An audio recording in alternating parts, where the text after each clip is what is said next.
Donner des devoirs dans Lily, comme vous avez dû déjà le remarquer l'année dernière, c'est très facile. Il suffit de créer un travail à la maison. La fenêtre va s'afficher. De décider dans quel chapitre, à quel chapitre cela correspond. Donc par exemple, mon chapitre 2 que j'ai déjà créé. Donner un titre à mon devoir. Donnez-le, vous décidez quel jour vous l'avez donné, parce que peut-être il y a un décalage.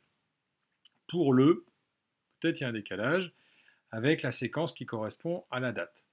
Vous dites, vous pouvez vous permettre de dire si c'est un exercice, si c'est évalué, si, etc., etc., etc. Vous pouvez joindre des documents, vous pouvez créer un espace de discussion et définir des objectifs et les annoter.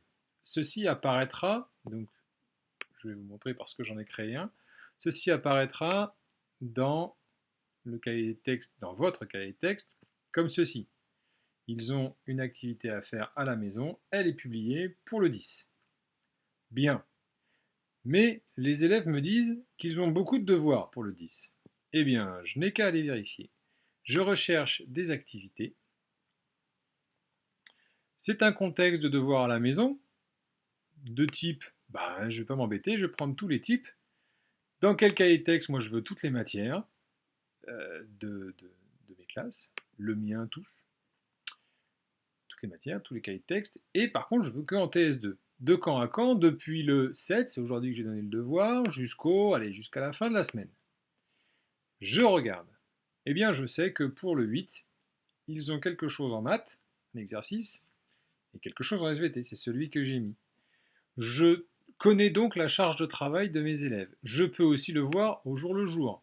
C'est-à-dire que, ah oui, la séquence ne correspond pas, donc il va me dire que au jour le jour, le mardi 8, eh bien, ils ont reçu cet exercice.